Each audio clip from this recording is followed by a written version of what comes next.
আমি এই মুগ ডাল ফালাইছি 200% জায়গায়। তাই আমার ফসল রৌদের কারণে একটু খারাপ হয়েছে, পরে আমরা বৃষ্টি হয়েছে পরে ফসল ভালোই হয়েছে।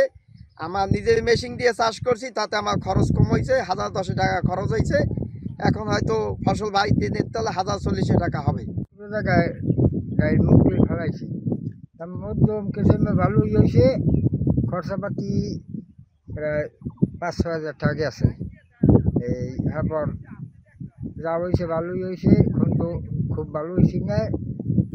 এই নিজে আল চাষ করি আর কি, এই মাউন্টের যে সইয়া ফেলাইছি। বান্ডেল থাকলে প্রতি সেনমানিতে টাকা বাঁচবে। বিকাশ সেনমানি বান্ডেল কিনে জিতুন প্রতি লেনদেনে। আমি মুগ ডাল চাষ করি, আর আমরা মুগ ডাল চাষ করার জন্য খুব আগ্রহী, আর চাষ করতেছি। সাথে কর জায়গায় আমাদের ফলন খুব ভালো হয়েছে। আমরা মুগ ডাল চাষ করে এবার পুরুষের কাছাকাছি আমরা মহিলারাই বেশিরভাগ উঠানোর চেষ্টা করি।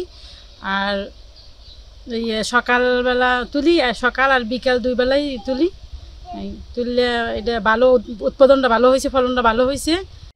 আমরা এই মুগ ডাল বাড়ি 6 চাষ করছি। এবারে তো পুরুষের পাশাপাশি আমরাও কাজ করতেছি মহিলারা। তো পুরুষের থেকে মহিলারা বেশিরভাগ এই যে ফলনটা তোলার জন্য আগ্রহ। আমরা সকালে ভোর 5:30টায় আসি আর 8টা পর্যন্ত তুলি, আবার বিকেল 4টে থেকে 6টা পর্যন্ত তুলে এই যে সব করতেছি। এবারে ফলনটা খুব ভালো হয়েছে। সরকারের কাছে দৃষ্টি আকর্ষণ করব আমাদের এই চাষি ভাইদের জন্য।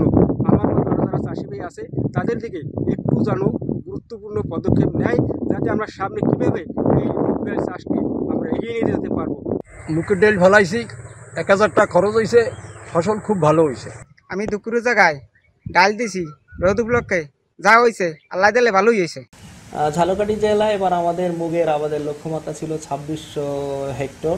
আমরা লক্ষ্যমাত্রার চেয়ে আরও কিছুটা বেশি অর্জন করেছি, 2627 হেক্টর।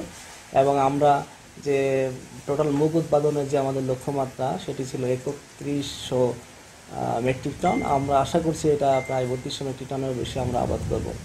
এবং আমাদের এই মুগ চাষাবাদেও আমাদের কৃষকরা ডাল জাতীয় ফসল চাষাবাদে বেশ আগ্রহ প্রকাশ করছে, কারণ আমাদের আসলে প্রোটিনের চাহিদা এই ডাল ফসল থেকে আসে। এই অঞ্চলের কৃষকেরা বিশেষ করে বাড়ি মুগ 4, 6 এবং বিনা মুগ 4 এবং 6 এই 4টি জাতের আবাদ বেশি করেছে। এবং এই মুহূর্তে আমরা বাজার পর্যালোচনা করে দেখেছি যে আমাদের এখানে মুগের বাজার দর বেশ ভালোই আছে। আমরা আশা করছি কৃষকরা তাদের ন্যায্য মূল্য পাবে এবং কৃষকরা লাভবান হবে।